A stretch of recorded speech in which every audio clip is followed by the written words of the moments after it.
जय जिनेंद्र। अगर आपको ऐसी जैन ज्ञानवर्धक कहानियां सुनना पसंद है तो हमारे जैन संसार चैनल को जरूर सब्सक्राइब करें। सम्यक दर्शन, सम्यक जिज्ञान, सम्यक चारित्र, जैन धर्म के सर्वोत्तम 3 रत्न, आत्मा को महान आनंद प्रदाता 3 रत्न, इनकी महिमा लोकोत्तर है। यह रत्नत्रय सर्व मुमुक्षुओं का मनोरथ है। इस रत्नत्रय की प्राप्ति के लिए चक्रवर्ती भी 6 खंड के साम्राज्य और 14 रत्नों का अत्यंत सहजता से परित्याग कर देते हैं। आहा, इंद्र भी जिसके लिए तरस रहे हों, उस रत्नत्रय की प्राप्ति ही जैन शासन का सार है, वही जैन धर्म है। अहो, ऐसे सम्यक रत्नत्रय के एक अंश की प्राप्ति से भी जीव का बेड़ा पार है। आहा, जिस मूल्य द्वारा जीव को अनंत काल का मोक्ष सुख प्राप्त होता है, उस रत्नत्रय की क्या बात।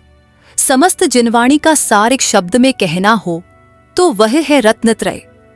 उसी का विस्तार और उसी की प्राप्ति का उपाय जिनागम में भरा है। वाह, वीतरागी रत्नत्रय! जीव की शोभा के लिए तुम्हारे समान सुंदर दूसरा कोई आभूषण नहीं है। ऐसे रत्नत्रय द्वारा आत्मा को श्रृंगारित करने के लिए श्री समयसार परमागम में आचार्य कुंदकुंददेव कहते हैं कि हे भव्य, दर्शन ज्ञान चारित्र रूप मोक्ष पंथ में आत्मा को जोड़। जिनेंद्र भगवंत दर्शन ज्ञान चारित्र को मोक्ष मार्ग कहते हैं, क्योंकि वे आत्माश्रित होने से स्वद्रव्य है। जो जीव अपने चारित्र दर्शन ज्ञान में स्थित है वह स्वसमय है।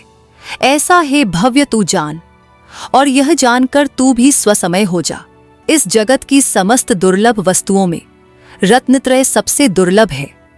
रत्नत्रय की आराधना नहीं करने से जीव दीर्घ काल तक संसार में परिभ्रमण करता है।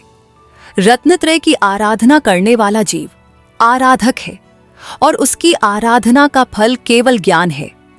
इस रत्नत्रय की आराधना और उसकी व्रत कथा में भगवान मल्लिनाथ के पूर्व भव का उदाहरण प्रसिद्ध है। आप भी उसका अवलोकन कीजिए। मिथिलापुरी के राजा कुंभ और महारानी सुप्रभा के पुत्र मल्ली कुमार, जो कि इस भरत क्षेत्र के 19वें तीर्थंकर हुए, उन्होंने पूर्व भव में विदेह क्षेत्र में वैश्रमण नामक राजा थे।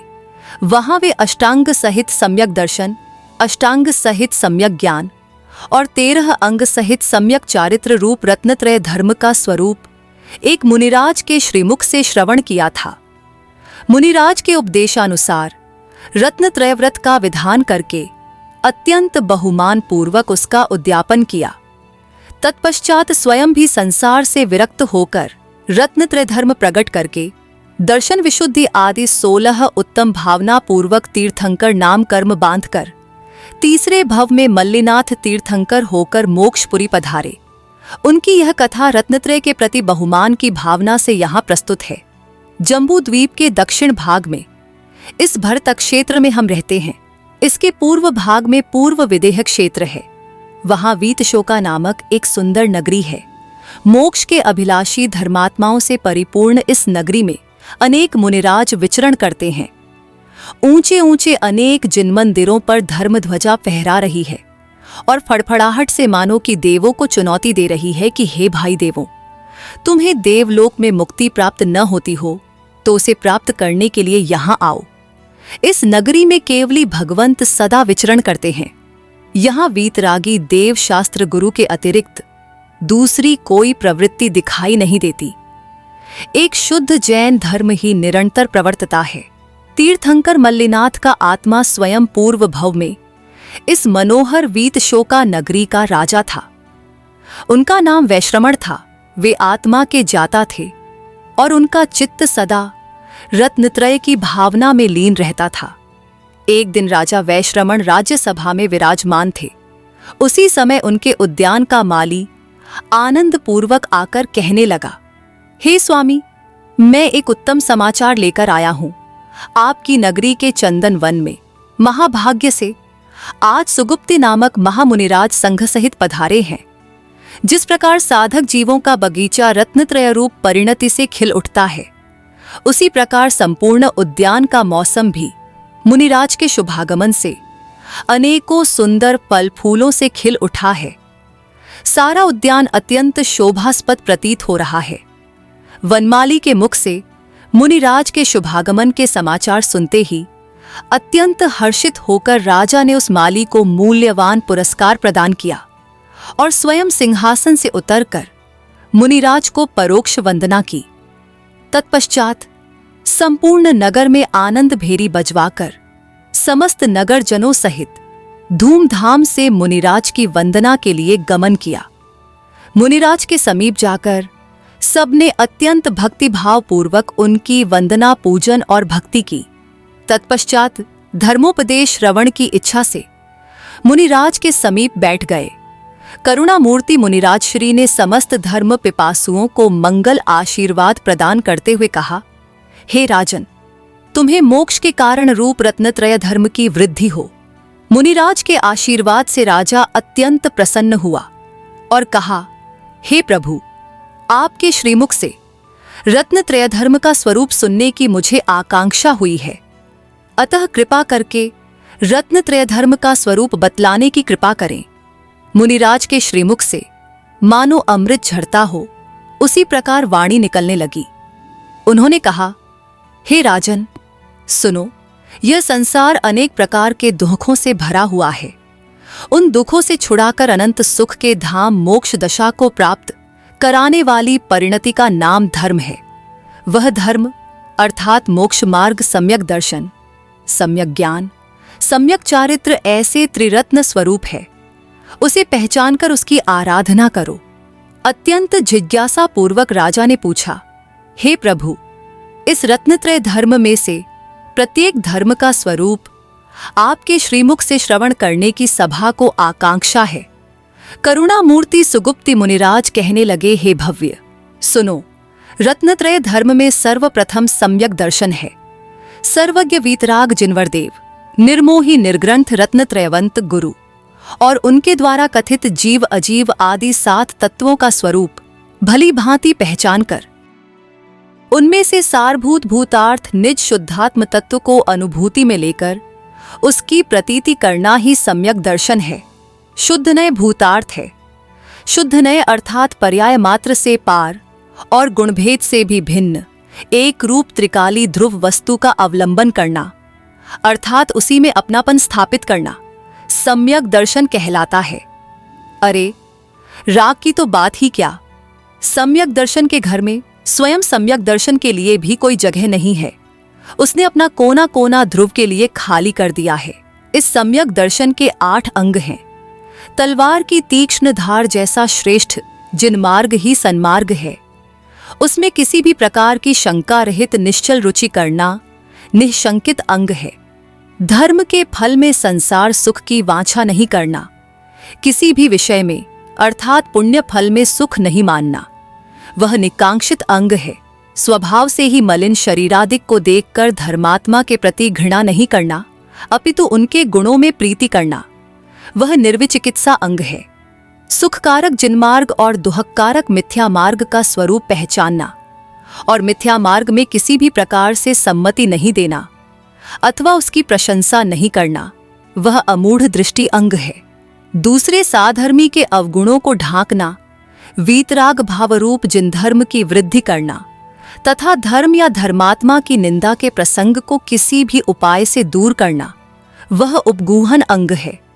किसी भी तीव्र दुहक इत्यादि कारण से अपना या पर का आत्मा धर्म में शिथिल होता दिखे तो वैराग्य भावना तथा जिन धर्म की महिमा द्वारा उसे धर्म में निश्चल स्थिर करना, वह स्थितिकरण अंग है।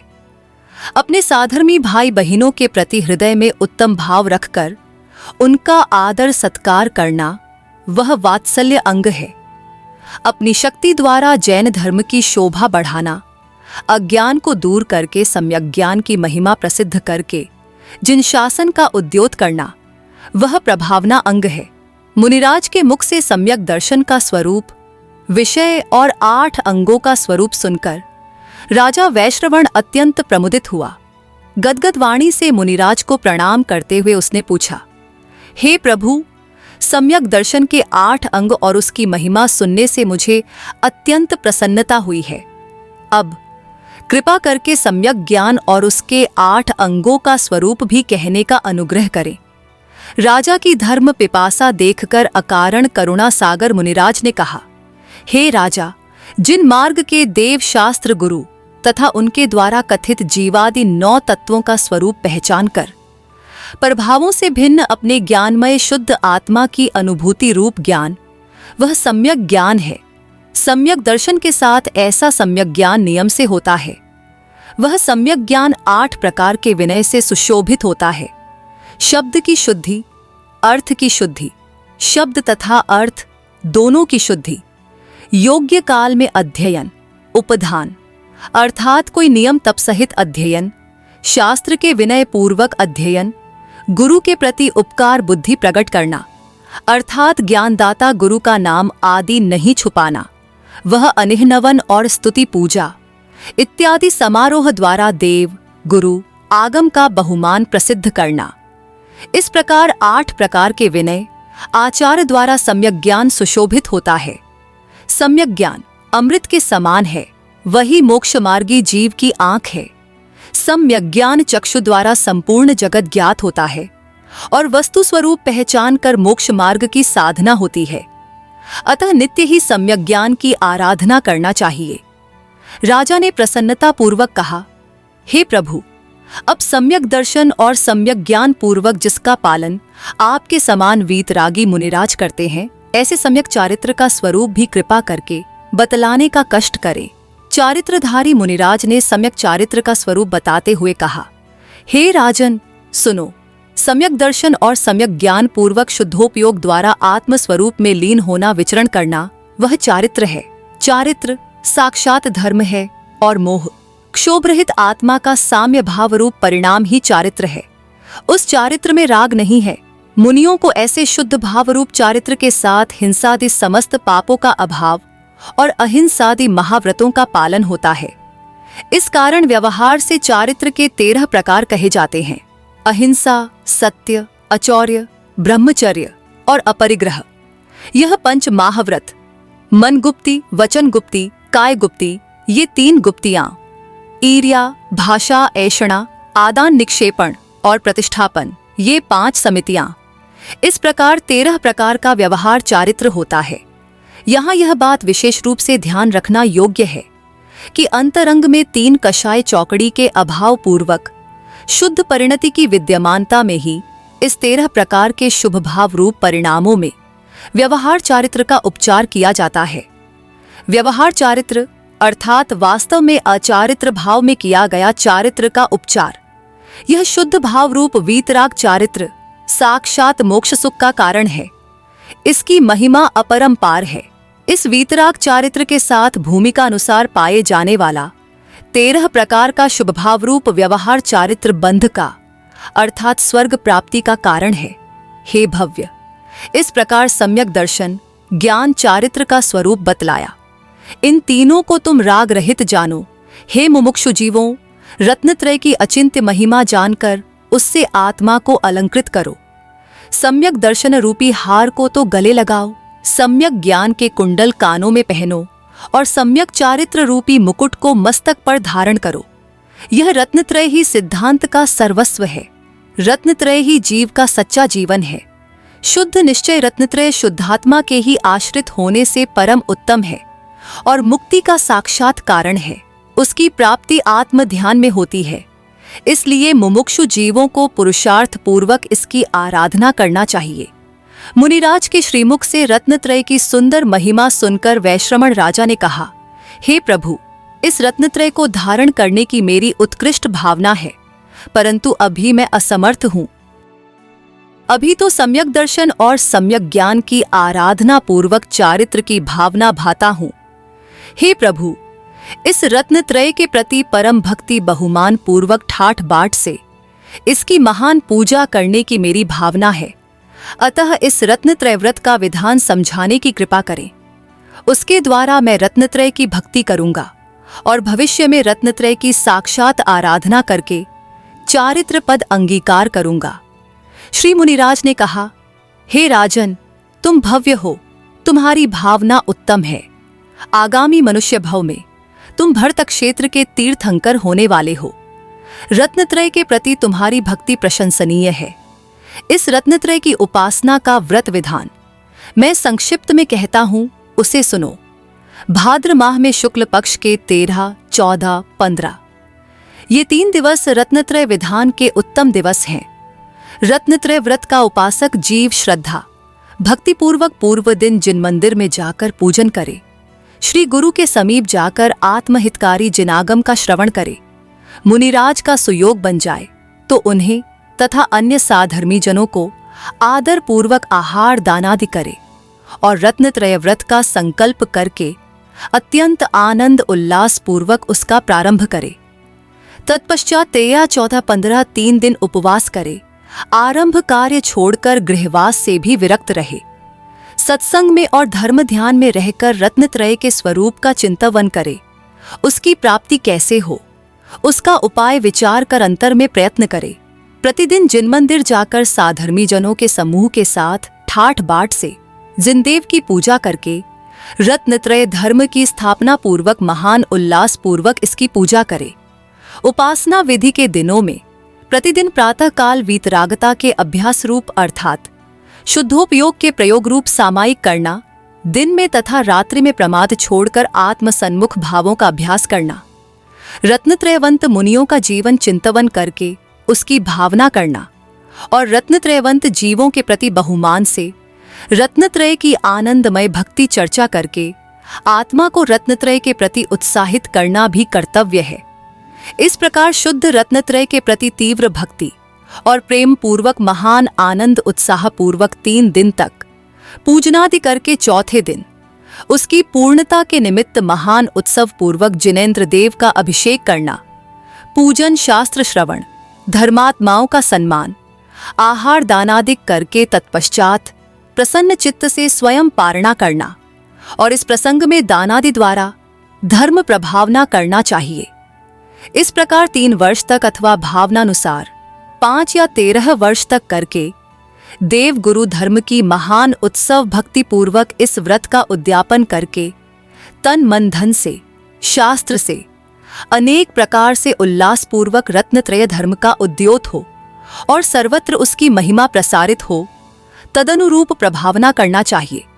जिन मंदिर में 3 छत्र, 3 कलश, 3 शास्त्र इत्यादि अनेक प्रकार की 3 वस्तुओं का दान करना चाहिए, साधर्मियों का सम्मान करना चाहिए। हे राजन, इस प्रकार रत्नत्रय व्रत का विधान जानो। श्री मुनिराज के श्रीमुख से रत्नत्रय का विधान सुनकर राजा वैश्रमण को अत्यंत हर्ष हुआ। मुनिराज के श्री चरणों में भक्ति भाव पूर्वक वंदना करके प्रजाजनों के साथ राजा अपने राजमहल में आ पहुंचा। उसने रत्नत्रय व्रत विधान का महान उत्सव करके उसके उद्यापन द्वारा जैन शासन की महान प्रभावना की। इस प्रकार धर्म का आचरण करते करते एक दिन राजा वैश्रमण वन विहार के लिए गया। जाते समय मार्ग में एक सुंदर बड़ का वृक्ष देखा, किंतु वन से वापस नगर की ओर आते हुए उन्होंने देखा कि वह हरा भरा वृक्ष बिजली गिरने से भस्मीभूत हो गया है। संसार की ऐसी क्षणभंगुरता देखकर राजा का चित्त संसार से एकदम विरक्त हो गया। वह विचार करने लगा, अरे इस वट वृक्ष की तरह देखते देखते यह शरीर, राजपाट आदि संयोगी चीजें क्षण भर में काल का ग्रास बन जाने वाली हैं। इस क्षणभंगुर संसार में कोई भी संयोग शाश्वत दृष्टिगोचर नहीं होता। एकमात्र निज शुद्ध आत्मा ही शाश्वत ध्रुव टंकोत्कीर्ण पदार्थ है, जिसका अवलंबन संसार के अभाव का एकमात्र कारण है। जगत में कोई शरण देने वाला नहीं है, शाश्वत शरण तो निज शुद्ध आत्मा ही है। इत्यादि प्रकार से उत्तम 12 वैराग्य भावनाओं के चिंतन पूर्वक राजा वैश्रमण संसार सीर भोगों के प्रति एकदम उदासीन हो गया। उसका मन भगवती जिंदीक्षा अंगीकार करने के लिए तत्पर हो गया। अतः समस्त राजपाट का त्याग करके राजा ने वन जंगल की ओर प्रयाण किया। दूर से ही एक शिला पर श्रीनाग नामक मुनिराज को ध्यानस्थ देखकर राजा का मन अत्यंत प्रमुदित हुआ और जैसे निधि पाकर दरिद्र मनुष्य के हर्ष का पारावार नहीं रहता, इसी प्रकार करुणा मूर्ति मुनिराज के दर्शन मात्र से राजा को अत्यंत प्रसन्नता हुई।